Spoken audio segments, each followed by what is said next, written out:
So, good morning, Marilyn, and good morning, Artie. And yeah, this is a recorded interview or a discussion to better understand the structure of CLTs. Here is a study case by Marilyn about Findhorn, where she lives for the majority of her life, I guess.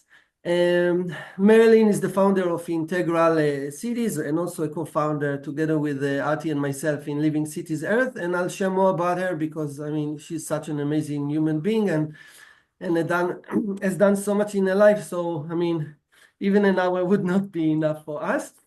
So let me go straight to the questions. And my first question to you, Marilyn, is basically about your personal experience, right, in living and designing and structuring the Findhorn community.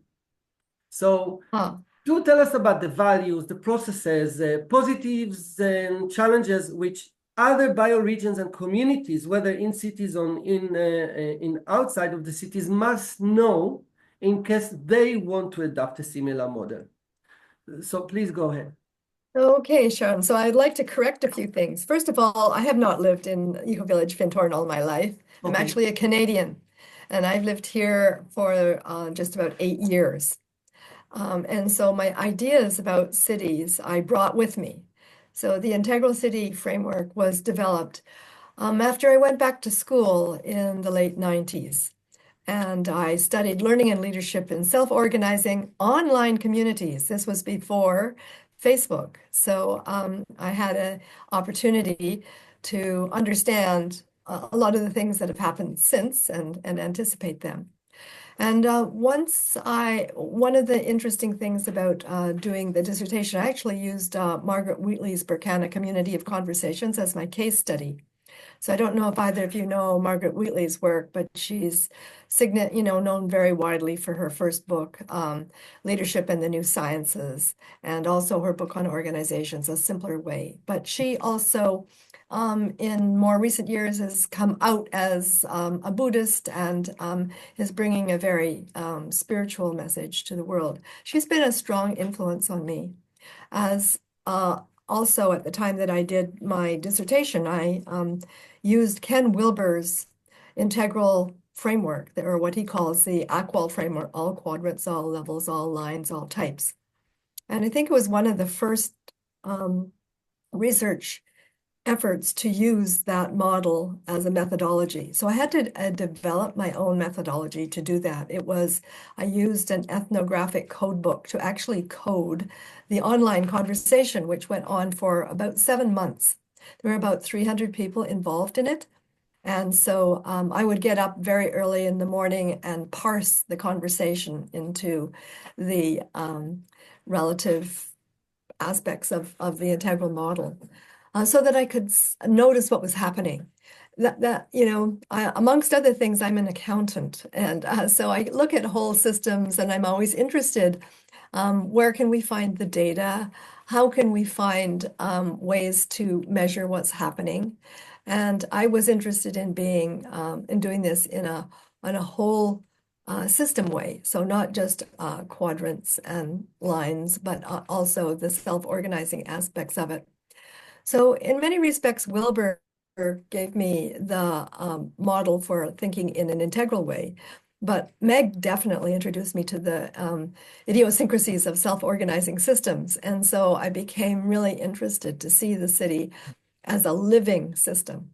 So we could flash forward to today and say, since we're all co-founders of Living Cities.Earth, that's where the living comes from. Mm-hmm. It was also a translation choice when the book was translated into Russian. Integral didn't translate so well, so they decided to call it Living Cities.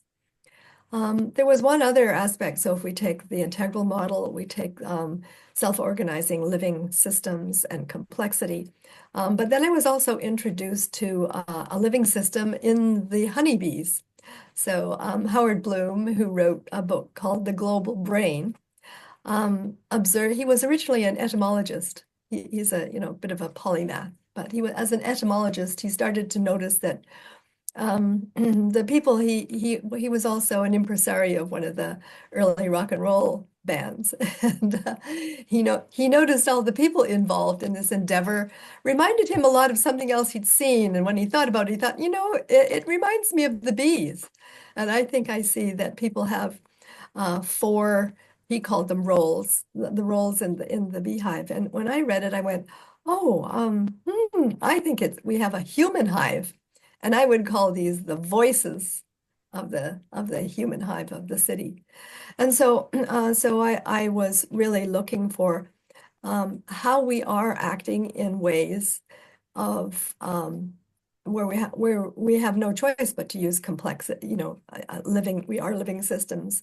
We are subject to all the natural ways that complex systems evolve. And I thought that there was really a strong argument for looking at the city as a place with four major voices that I called archetypal. So of course we have many, many more voices than simply four, but I think there's four archetypal voices, and I would call them the citizens and the civic managers and the business innovators and civil society. I went on and I actually thought that these could be related to the quadrants. I also was sort of supported in that by the work of Ecovillage, who also had started to look at organizational systems as living systems.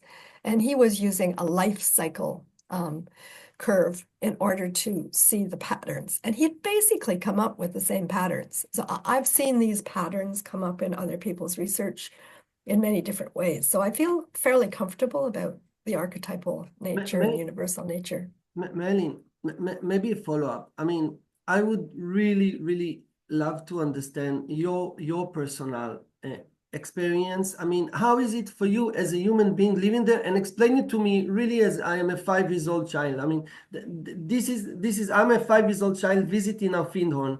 Tell me about your personal experience. Why are you there for 8 years, and what makes living there so amazing or so worth? Well, so I'm giving you the framework for what I brought to me when I moved to Findhorn. And there's a personal story I can share another time, but I don't think it's related to your interests here.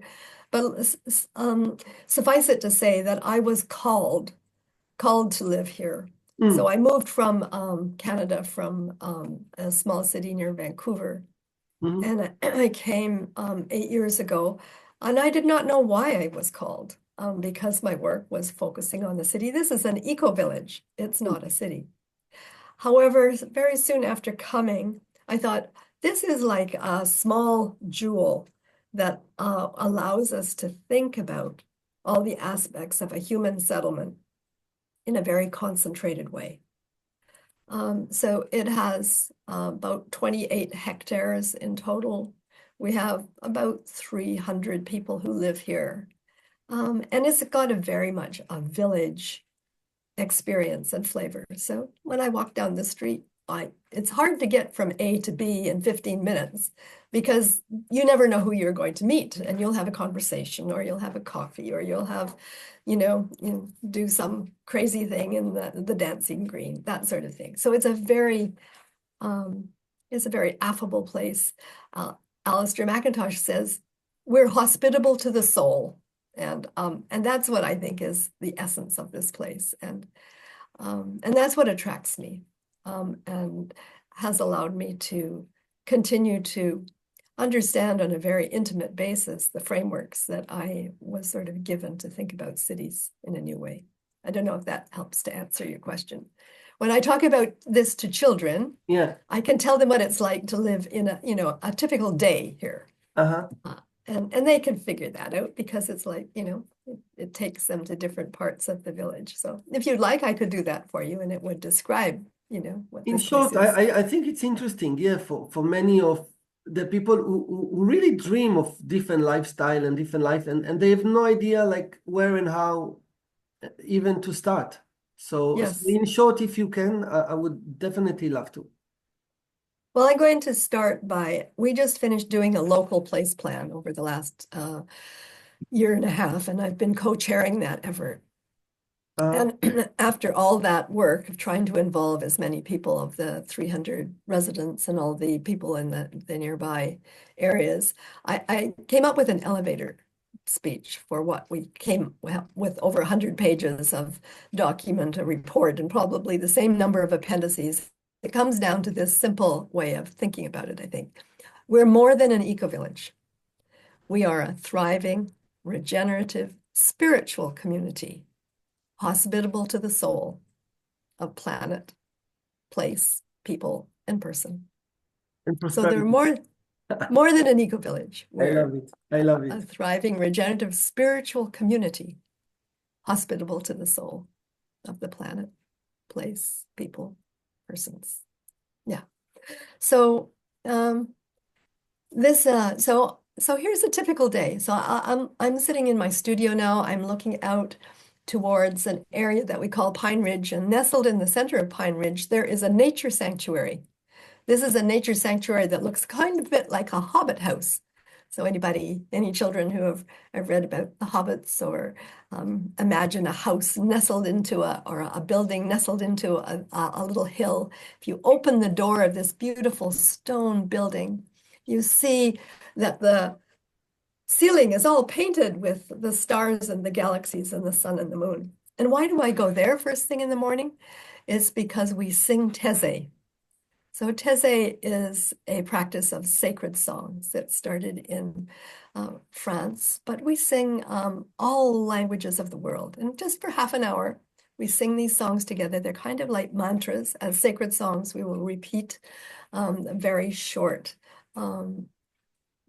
The lyrics will be very short and the melody will be very simple. But we will sing it often in 4 voices, in rounds. And so there's some very good musicians that can guide us. And we sit in our voice parts. So I go in, I'm an alto, and beside me are the sopranos, and on the other side are the basses, and then on the other side are the tenors. So that's the way we start our day. And then after we finish Teze, then I will go to one of our sanctuaries that is holding a meditation. So we'll have a meditation together that we join as many people in the community as possible, and we'll do that on a daily basis. And then after that meditation, if we haven't already had our breakfast, we'll find a place to have breakfast. It could be at the cafe. We have a beautiful cafe in a building that we call the Universal Hall. And after we have the coffee, we might go inside the Universal Hall. It can hold 300 people. It's been built by hand. It's all based on sacred geometry. When you go in the front doors, the stained glass windows actually are angel wings. And you can stand there and take a picture, and then all of a sudden you've got angel wings. So we might do something that's like a rehearsal about a conference or a sharing or a performance in the Universal Hall. Then when we're finished that, we might decide that we'd like to walk down the main street that we call the runway, because actually this was based on an old airport. So the people who came here to begin with, the original founders, actually moved into a caravan park. And the whole place started up from 1962 until now. And so we walk down the runway and we can go to the holiday park. So there's actually a park where people can bring their caravans. And what we're really interested in walking over to have a little look at, though, is something called the living machine. The living machine was created by some water experts. And this is how, in fact, we clean our water. This is how we process sewage here.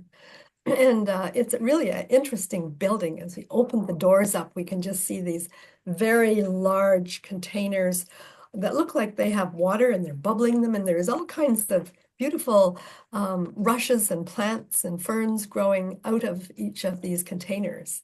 And that's because this is sitting at the very lowest part of the whole of the eco-village, and all the water runs downhill. It's processed through all these reed beds, and it comes out as pure water. And every time we test it, it's better than anything that the Scottish water system can do. So we just check that it's working. Yeah, it's working fine. And so we walk back through the caravan park and we wave at the people who've come from all over Europe, really, to come and spend some time here. because the Ecovillage, we can see out one side as we're walking by is on a peninsula. It's quite a sandy dune peninsula, and we can see the bay. It's actually a lagoon. It's actually an estuary of the Findhorn River. And as we walk further along the road, we can see out where it connects to the North Sea. So our peninsula is between the Findhorn River and the North Sea. And we're very lucky, even though it's a dune peninsula today, we're living kind of a little oasis because all of our eco-village is full of trees that have been planted over the last 60 years. And it's really amazing when you show people the pictures where it started, because it just was sand, just dunes. And this is really evidence of how people can change positively the landscape. So as we walk back up to the eco-village that after we visited more friends, we might drop into, we have an enterprise center. We call it the Findhorn Hive. Of course, I was very happy when I came here to find out that there was something connected with bees, and they'd named their incubation center the Findhorn Hive. And we drop in and we might visit with a couple of the important organizations. One who has raised lots of funding so that they own something like the Morey Arts Center.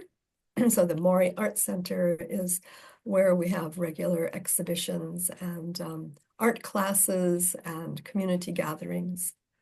But we also have a more informal art studios sprinkled along the place I can look out from my studio here. Mm-hmm. Yeah, so our days would be, yes, you've got some pictures up on the screen there. You're actually showing quite a few things. If you stop right there, you can see in the middle of the screen, there's this place that we call the barrel houses. So we actually don't just have one symmetrical looking village. We have about 10 different neighborhoods, and one of them is the Whiskey Barrel neighborhood. Oh. To make whiskey in. And about 40 years ago, somebody imagined, well, maybe I could recycle one of those and make a house or a home out of it. And from one person, we went to there's 1, 2, 3, 4, 5, 6 whiskey barrel houses. You can also see in the screen, there is a picture of the Universal Hall here with all the lighting behind the stained glass windows in the front of the building. So you can see that we have a particularly beautiful location. Many people consider that we live here. The reason that it's so special, that as I'm walking around and the trees that have all grown up, it's a sacred place. It's a sacred location where the energy systems of the earth, we call them ley lines, all come together here. And so our sacred practices are really supported by the sacred experience of the earth. One last thing we might do is go by someplace we call Cullerin Gardens and gather some of the food that has grown there. And we have polytunnels as well as open air gardens. They require lots and lots of work, as if we're trying to. That's like the best invitation I've ever heard, Marilyn. Thank you so much. Yes. Right. It's just so beautiful to just visualize as I listen to you talking about it and what it's taken to build it. I think it's that whole spirit of unity and coming together as a community is so tough to achieve in today's time. Yes. As fascinating as this sounds, I'm quite curious to know from your experience as to what could be some of the barriers and challenges, when we look at the governance within such systems, within such communities. Yeah, so what could those be? Because I'm sure that, listening to our discussion, if Sharon puts this out on YouTube, a lot of people would be motivated to try and understand the modeling of this. Yes. So, well, that's a really good question. And it goes into, it goes to the heart of the matter, because I've worked with quite a few people trying to think about what can our governance system be. I've given you kind of an idyllic tour of the Ecovillage, but in fact, 3 years ago, two of our most sacred buildings, our main sanctuary and the community center, were burned by an arsonist, by somebody who was actually part of the community. Yeah, so all the world that has been going through the VUCA conditions in the last 6 years, from, you know, the experience in Europe of Brexit, of Britain removing itself from Europe, of the COVID and lockdowns, and the changes in visas and the financial meltdowns, and just never-ending series of challenges for the rest of the world. We're not impervious to that. We lost our main organization, Findhorn Foundation. Through all of this, we lost 150 jobs, and the organization itself has had to basically step back and completely reinvent itself. And meanwhile, the community has had to stop being the child of this original parent who had been responsible for creating all of the education courses and practices that really held the community together, and start assuming it ourselves. So assuming the responsibility ourselves. So it became not just sort of a theoretical thing, but something we had to actually start to figure out. I mentioned the local place plan as a major effort in the last year. There was a parallel one, and that was one related to your curiosities about how things operate around here. And that was the community made a decision to buy about 1/3 of the property that the Findhorn Foundation owned, because over the years it had accumulated quite a lot of both land and buildings under its own ownership. And in order to survive, it needed to churn some of that into cash. So we didn't want the community to not want it just to go to an outside developer who would come in and not understand the strong ethos and culture that exists here. So that need, coupled with something that I call enabling legislation. And that was, the council said, we want you to create a local place plan. It's time for us to renew our local development plan. And we're just going to try something new out for the first time. And we're asking all the communities to start from the bottom up and tell us, what do you want to do for the next 10 years? So we did that in parallel to trying to figure out how could we raise the funds to buy out all of this significant amount of property. And between the two efforts, we've had to figure out how to work together in ways that had never happened before. And we're still now learning that, yes, we could do that. So we did successfully purchase from the Findhorn Foundation about 1/3 of the land here. And we're still expecting to purchase probably almost the same amount of property again, if we can pull that off in this year. So the biggest challenge is that the Ecovillage has attracted what I would call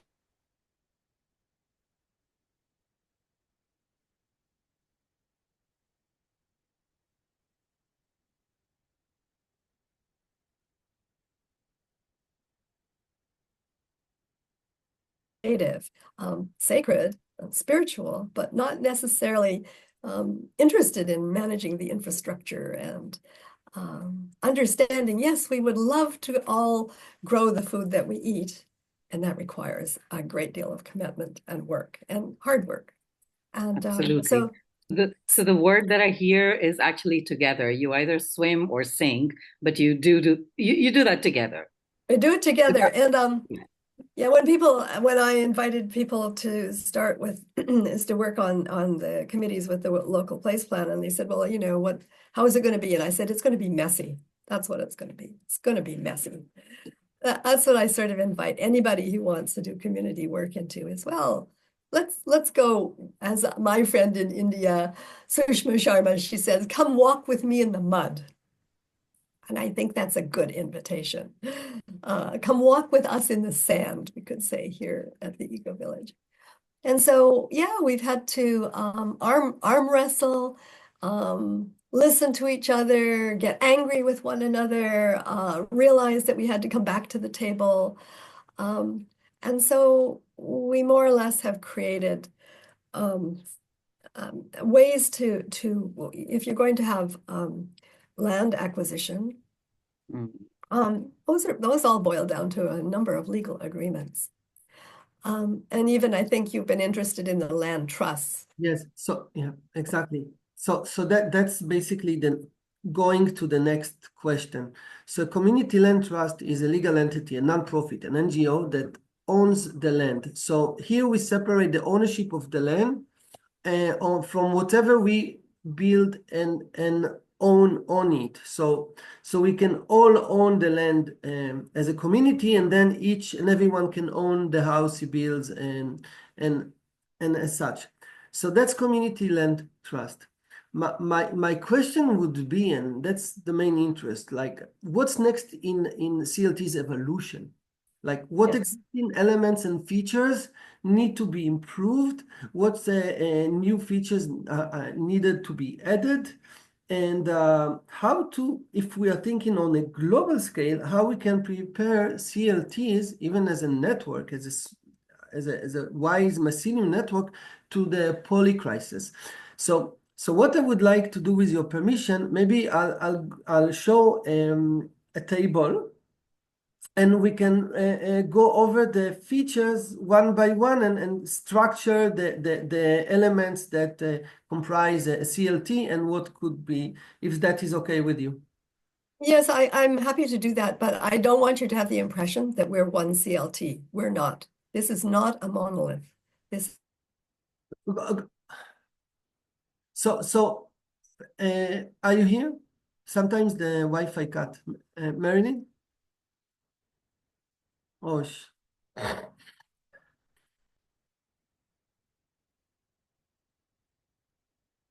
in caravans, Maybe, mobile Marilyn, homes. I wasn't able to hear you, the Wi-Fi cut. So please repeat before we go to the table. So again. Okay, so I don't want you to have the impression that Ecovillage Findhorn is one homogeneous land trust or community landowning. It is not. It has multiple different combinations. So for different reasons at different times over the last 62 years, there's been private ownership, there's been reluctant co-housing, active co-housing, shared gardens, totally territorial imperatives, I would say. How do we protect what we want, not just from other people, but from the deer, you know? Nature wants to come in and eat all our gardens too. And so we start out with all kinds of aspirations, but we also bring a world of different worldviews. This is not a Scottish village. This is an international village. The majority of people here come from all around the world. So we all come with different expectations. So I'm happy to look at your table, and I'll be able to comment from that perspective. I'd like also to interject in. I believe that CLTs as a model exists for about 70 years. So it's really in its nursery, and it's a new social structure to better manage human emotions. This is how we see it. And the interest here is with what it could provide to better fit our needs as human. Like you focused on the spiritual aspect. So that's why the focus. Of course, it's complex, because then it would not be simple. Although it sounds like a contradiction, but you see, a healthy and rich ecosystem is it's all about biodiversity of narratives and structures, because this is resilient, and the fact it's international. This is what makes it so beautiful, because this is how I would picture the future of humanity in I don't know, Yes. in a few decades from now. So thanks for mentioning the complexities, because this is about authenticity, and it takes time to reach from the chaos through the pseudo harmony to the emptiness, and then like authenticity. So here is a table like that we did, Danielle and myself, about comparison between typical communities, CLTs, and soil and seas structure. We took the 3 pillars of transformation: social, economics, and environmental. we came up here with like three markings you could see in the agenda. X indicates a negative or undesirable situation or outcome. The half moon represents a mix or transitional state, partially positive, but with room for improvement. V signifies a positive or desirable state, and three V's, obviously, it's like highlights the extreme exemplary ideal stage. So let's start from social, and just walk us through and try to make it short and concise. So you'd like me to try and situate Ecovillage Findhorn on this table. Okay, governance and participation. And guide us as really, I tell you, because most people to really hear about CLTs, it's like for the first time in their lives, and just think like we are 5 years old children. So really try to simplify whatever. Okay, well, you're asking me to unpack a lot of your more technical terms here. So know, if we go over and look at, we aspire to sociocratic governance. We're trying to do that. Some of our neighborhoods have implemented that. It requires a tremendous amount of learning on people's parts. So we're in the middle of trying to adapt that for the overall community. So we're also fighting, I would say struggling would be a better word, with being participatory is generally accepted. Democratic, I would say people assume there's one definition of democracy, but in fact there's, in my opinion, there's a spectrum of democracies. Mm-hmm. And finding one community voice is hugely challenging. Mm-hmm. Finding governance that's transparent with equity and broad participation is what we're aspiring to. If we zoom over and look at the challenge of the typical communities of centralization and minimal community input, because we have different organizations and neighborhoods, sometimes it feels like they're pitted against each other. So, but we keep reminding ourselves, we're an eco-village. We're supposed to be providing some example to the world. So we keep struggling our way through. So I'd say we're somewhere between CLT communities with aspirations to the soil and seeds. Cultural life. We have very strong cultural community here. And despite all of our struggles, I would say that we have aspired to cohesion. I prefer the word coherence, and have many shared spaces and events. And when all else is sort of messy and not working, if we go to, say, a sharing in the Universal Hall, there will be an amazing 2 hours of performances by people that could be on any stage in the world. And we live, they're our neighbors, and we learn, oh, they sing, they dance, they're artists, they're comedians. Yeah. So I would say that we have a vibrant cultural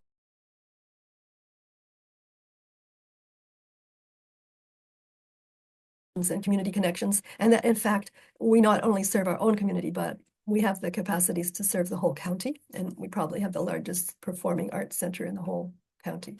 Education. One of the things that the Findhorn Foundation did was it provided a centralized, very focused education. And in fact, it's decided that that's what it's in the business of, spiritual education. And the training and stewardship to do this, we're now trying to reinvent through the community. We've created a education circle. And so that's bringing together in a very self-organizing way, I'd say somewhere around 15 to 20 people out of the community. So it's very active. And I think it will eventually find more coherence. The biggest challenge is people feel now, oops, are we competing with one another? Is competition bad? How can we cooperate? How can we collaborate? How can we find these days, not just to be local, but how can we offer our services to the world through websites, through platforms? So it's fairly complex, but I think there's a great positive will to do that. And I think that as a community, we see that that's one of our core economies is education. Health and well-being. There is definitely a holistic approach to linking housing, community, environment, well-being. That's built into our local place plan. So I'd say that we're doing a pretty good job at that compared to most communities, because we not only try to build in an eco-sensitive way, we're also like people who are, say, energetically sensitive to the different frequencies of 5G or 4G, that sort of thing for modems. Well, they speak up, but we got to listen. So we're trying to, create conditions for that. We're also really sensitive to what nature wants. So there will always be a voice of nature in the room, if not many. The community basic services. This is a challenge because infrastructure is not everybody's favorite topic, but you can't run a community without infrastructure. That's what a human settlement is the human body writ large. I told you a little bit about the walk around, how we have a living machine. We are situated over two freshwater lenses, but we have to be very aware of them and respectful of them. And again, as I said, our awareness of nature is strong, and we want to increase that if possible. We also have our own microgrid. We have all the eco housing. We have a number of areas where there's organic gardening is possible, but we need to bring that back up to operational capacity. And we have all the ways that we culturally manifest this, just being together and having regular community meetings. Flexibility and scalability. We've had to be flexible and not rigid. But, even if you're an eco-village, you're subject to the legislated requirements of having your designs approved. And there's many people who can come and learn about what has worked well here. And we're even willing to share the stories of what hasn't worked well. And so that means that we're a really good source, I think, for younger eco-villages or new ones to say, well, if we had it to do over again, we wouldn't do this. We would do this. So I think both aspects of learning are really, really valuable. And the global threats response, I already told you the story of. We're totally, subject to what's going on in the rest of the world. The difference that we have is that we're willing to talk about, we're aware of our awareness, if you will. And we know that we are not successful at that little cycle. Yeah, so I explained that we actually have to find responses to the global threats. And sometimes we don't realize the extent to which those threats impact us. A really practical example, and I don't know if it goes in another field of your table, but we've tried to be a low emissions eco-village. And before we lost our sanctuary and community center and the foundation downsized, we had maybe 2,000 people coming in here every year. But most of them were flying in from other parts of the world. And when we did an emissions count, we had the lowest in all of the UK until we counted in the basis of our economy, which we're now going to talk about, was based on very high emissions of people flying from other parts of the world in. So it's one thing to be attractive and a learning hub, but now we have to understand that there are costs that we hadn't factored in before.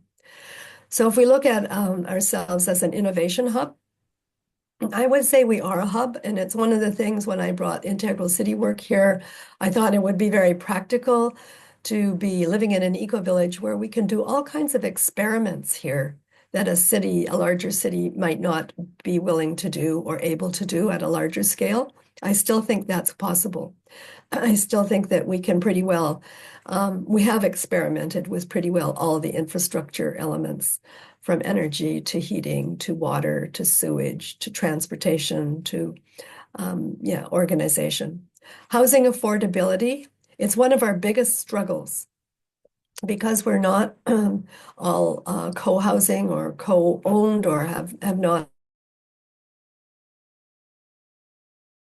a governance structure that's completely based on community ownership. As we have private ownership here, as the eco-villages become more desirable, it's become less affordable for families and young people in particular. And that's one of the things that we're trying to do with the next 10 years is to set aside that as a major intention. We actually have, in the last 10 years, created 26 affordable units out of the 100 or so that have been built. So there's a significant percentage, and we would like to increase that. The community basic income, okay, that's not just about governance, that's about worldviews and the kinds of agreements that depending on your background, people from the States might have a lot of antibodies about social anything, whereas Europe and Asia and Africa might be very open to lots of social sharing. So these are things that we haven't resolved yet. They're continuously under conversation. Some of our neighborhoods have tried being co-housing or cooperatives, and it hasn't worked. So they've had to change. And others have watched that and said, oh, that's what we thought we wanted, but now we see how it turns out and how much work. No, we don't want to be that. So we'll just be a regular neighborhood. We do have lots of shared space, commons in our, and that we struggle to know how to fund. In general, here we have a title holders association, and title holders all pay what would be the equivalent in a regular, we're basically a private estate. In a city neighborhood, they would have top property taxes that would fund the basic infrastructures of the city. So that's the same kind of thing that we basically operate here in the private estate. Economic resilience, well, if we didn't have the eco-village, if we didn't have people who had lived here, some of them have lived here 50 years, some 40, some 30, 20, there's a whole curve of the numbers of people who have lived here for different lengths of time. But the people who have stayed have now aged in place. And one of the great fears, are we becoming an aged in place community? We really want to work at providing the conditions to bring younger people back in. In fact, the generations, the children and grandchildren of the original people here do come back. They naturally leave when they're in their teens and 20s because they want to go out and experience the world. But as soon as they want to still a great place to raise a family. We take for granted that it's safe for children just to leave the front door and not be seen until dinner time. I lived in that kind of a world in regular cities, but most cities, families don't have that privilege anymore. But here it's still possible. We are looking for our own economic resilience, meaning we can't just depend on education. We're trying to also share our understandings about eco-building, about working with nature. I was going to say, when we were talking about the global threats, that in fact we work with other realms. That's part of our spiritual community. We're not working just with humans, not working just with non-humans in nature, but we call in the other realms from the spiritual worlds to be our allies and ask for help and get it. Yeah, we have a whole set of what we would call, in the regular world, we'd call them qualities. Here we call them angels. And we simply, I draw an angel card every day. And yeah, so today I had peace. Yeah, and bring that into our day. So that I think gives us resilience. Our funding mechanisms, well, we've used all kinds of regular funding. Some people here are we have a whole organization called Ecopia, who has had the intelligence to raise the funds that have built significant parts of our community, like the Arts Center. They've also invested in the local Steiner School, who's actually been successful enough to buy themselves back out of having a large loan. And they funded many of the social enterprise center, the Findhorn Hive. So they're very practical, but are investing in, I would say, leading edge eco-village kinds of opportunities. But we also have just, out of the community raised £400,000 to buy that land that I talked about earlier. And we need to see if we can attract at least that and probably double that in order to buy the next amount of land. So our funding mechanisms are the same as the rest of the world, I would say, but used in a much more imaginative way. I think there's a lot of faith involved here. One of our founders, Eileen Caddy, always used to remind, you need to ask for what you want and then let the other realms and divine nature respond. And that happens again and again and again here. So we try not to be lazy in saying what it is we want. We try to say, this is what we want and need, this amount of money, this kind of a building, this kind of a relationship, and use our practices, which are not only meditation, but attunements, and as the various ways that we use prayer and contemplation and embodied practices. Yeah, all kinds of embodied practices. Circular economy. Well, I dream here of having a donut economy, and I've worked very hard for us to have a circular economy. I think that the fact that we created the living machine, most people would forget to count the water that flows through their community as supporting the economy, but of course it does. So being aware of the value of the water and the wind, that we have a microgrid.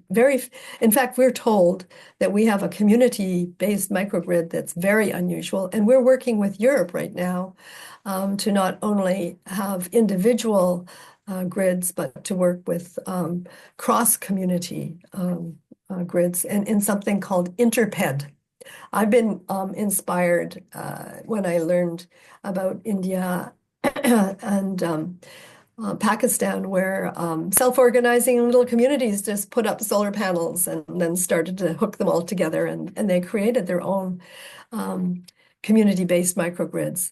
So we've been experimenting with that since the 80s. That's very unusual in my experience. I lived in Canada when I first heard about this community in Scotland that had put up a wind turbine when at that time, and still in many places, they're considered to be like not good for, aesthetic purposes. In fact, they are one of the core basis of renewable energy. So we're using both the solar panels, PV. In fact, from a economic perspective and environmental, the first and largest PV manufacturer in the UK started here in the Ecovillage Findhorn, and still is that AES Solar. They put solar panels up on the royal palaces even. So in nearby Balmoral and a couple of other locations where the royals said, come in and put the homegrown technology to work. So now we're into environmental land stewardship. Well, we're very land aware. I think we would consider land sacred. And especially living on a peninsula between a lagoon, an estuary, and the sea, and the North Sea, we're reminded every day how blessed we are to be here, and that our founders and our ancestors have seen fit to do so much tree planting, investing here, such that in fact we're now faced with many of the trees are in the wrong place. the trees that we planted 60 years ago, that was before solar panels and PVs. You don't really want to have your solar panel shaded by a tree. So we have to take into consideration a lot more these days. Food systems, we're very knowledgeable about food systems, but because we have aged as a community, we're not able to actually do all of the hard work it takes to do that, but we have studied it. I've been part of Just Transitions research where we looked at organic food production. And so we know how to do it. We're now trying to figure out, actually, can it be implemented in the way that we want? Energy systems, I've already mentioned that we're using all the renewables that it's possible to do, and that we've become very aware when we look at climate resilience of the responsibility for our emissions. So trying to change all of our natural gas use into heat pumps, and not just air source, but even looking at ground source and water source heat pumps. So we have lots of our residents who are very skilled and advanced engineers who are willing to propose designs for these sorts of things. And I can tell you that it's never a straightforward, yes, good idea, let's go do it. It's always, it sounds like, but what have you thought about this? Have you thought about that? But usually we find a way to at least experiment. And if you came here, or people who have come in the last, say, 5 years and look around at the 10 neighborhoods, they couldn't imagine that this place would have any, would be without any of them. But in fact, at least half of those neighborhoods have been built in the last 20 years. So 20 years ago, they were not here. And it would be a completely different looking and feeling and acting eco-village. So we're faced with the problem of success, but also the challenges that the rest of the world's changes bring us. So there, I went through the whole table for you. Amazing, amazing, Marilyn. I think that's been like so rich.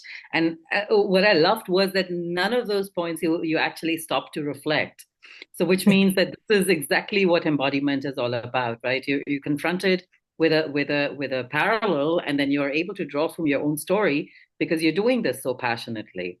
And I think the thing that stood out for me in this entire parallel that you drew between the table and what you've been doing is that we have to retain the sanctity in things.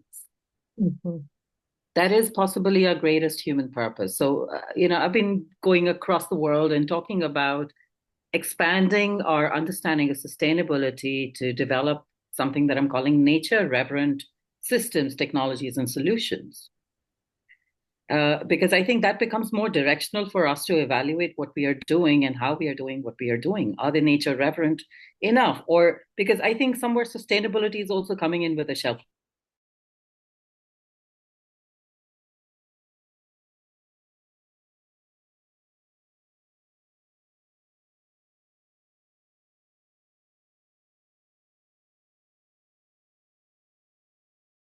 around that is so necessary in anything and everything that we think, that we do, that we want to do, that we are in already. What kind of an advice would you offer, and in more tangible terms, to those people or those communities that are looking at CLTs or developing or even setting up innovation hubs? So especially in the context of areas with limited financial or social resources, or like you mentioned, that infrastructure is an area that nobody wants to touch, but it is so imperative to develop infrastructure that complements the intention of setting up such communities. So in that line, or within that range, what kind of an advice would you want to share? Well, a couple of things. I mentioned earlier, and I know Sharon has been asking me for my books, but the first book that I wrote, I actually was influenced by John Grier Miller, who wrote a book called Living Systems that literally fell off the shelf in a used bookstore in Portland when I was starting my studies. And it was so valuable because it was the complete science of fractal living systems. And so when I came to think about cities, I came with the idea, well, cities are the human body writ large, the human system writ large. And so we have to figure out how can we create conditions that regenerate. I'm like you, Artie. I've never liked the word sustainable. I felt it need to be flowing and regenerative. How can we create life conditions that regenerate the well-being for all life in the city, not just human life, but non-human life? I love your sacred approach to nature and with sanctity and the sacred. Because I think when we do that, nature speaks through us and gives us answers the questions that we have. Because once we start to multiply ourselves, then we can both learn from nature. I love that you're using the word ecosystems, because that's exactly how we have to think, I think, of any size of human settlement. So from a climate perspective, we're blessed in so many ways, which is why we're going to continue to be a good place to experiment, because we're in a little microclimate in Scotland even, so we're at the 59th parallel. And, you're in Ireland, Sharon, and I'm in Scotland. And this week we have a red alert on a wind system climate. So we'll be reminded of all. I think that what we have to do is the first set of chapters in my first book, really the first chapter is about eco-intelligence. It actually takes intelligence to live as a human settlement.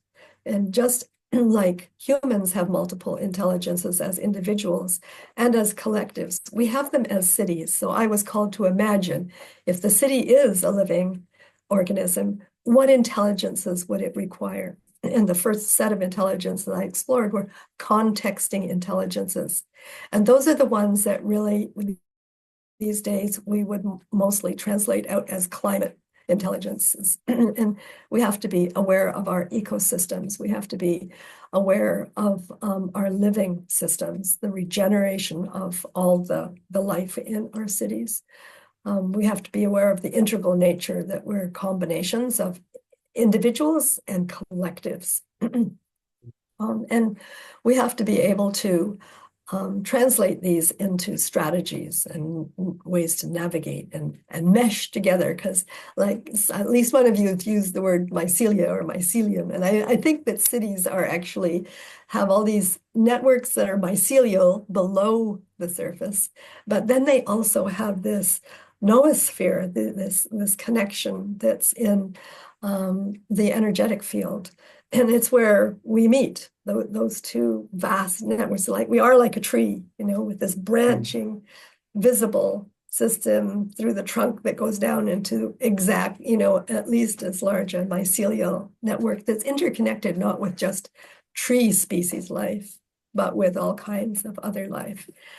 And I think from a climate perspective, that's probably what humans are being called to realize, that it's not just what's visible and that we think of in egocentric terms and selfish terms and individual, but we always are part of a larger system. Even when we think we're not, we are. And that's what the learning of bringing consciousness into climate. Well, eventually we see, well, climate is just a translation of the consciousness of all. And I mean, I'm a person who thinks that that's our prime source. I'm like with Jude Currivan from the big breath.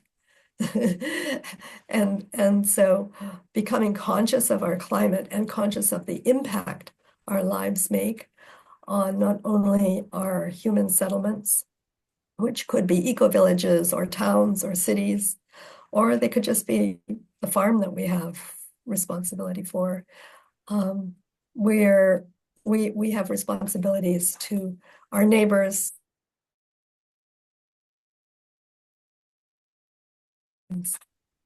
all manifestations. So for me, I'm using a very broad understanding of climate. a cultural climate, as well as I would, when I talk about how do you make a strategy for a place, I would say you need place caring. You need to have consciousness and culture. That's how you care. But you also have place making, your actions and your systems and infrastructures. So that's that sort of an integral way of saying we need to bring that all together because they coexist. Yeah. Thank you so much, Marilyn. As humanity evolves, also the structures and the ecosystems that, are integral part, as we said, living systems. And I do encourage you, anyone who is watching this, to visit our websites, livingcities.earth. And I also do encourage you to read our new book by Daniel Mihai and myself, which is named Regeneissance, The Call to Heal. And Marilyn, if anyone wishes to reach out to you and take your course, how do they contact you? So they can contact me through my website, which is www.integralcity.com. And so, yeah, we're part of the co-founding group of Living Cities.Earth, as you said. And if they wanted to get hold of me, they could just say Marilyn@integralcity.com. Happy to hear from them. Amazing. Artie, last words from you? Well, I think this has been extremely enriching, and I'm seeing that there's a whole creature that Marilyn's actually described. So city is actually, in my head, it's just looking like an exoskeleton to the community. So if we don't keep that well, we're not going to thrive well within it. So I think one has to really visualize the location of where we stand in the context of not just our immediate families, but also neighborhoods, communities, regions, nations, our location on the planet and in life. So both, tangibly and intangibly, what is it that is defining us? So clearly there's a lot of work to be done by each one of us, wherever we stand and whichever communities we belong to, but there's a lot of learning to be had, from these kind of models. So Marilyn, thank you so much for the work you've done and the fact that it's an example, which is why we asked you so many questions that tell us more about how do we emulate these examples and how do we internalize it in our communities. So thank you so much for that. Well, you're most welcome. And if you're willing to share that table, I think that could be very helpful here in our next stages of discussions about our governance system. Amazing. Actually, it's in the book, which is downloadable for free on our website, if.wiki, which is a knowledge pool about impact and measurements. Yeah, and I'll share it with you. It will be in the video also. Yes, great. Beautiful. Thank you so much.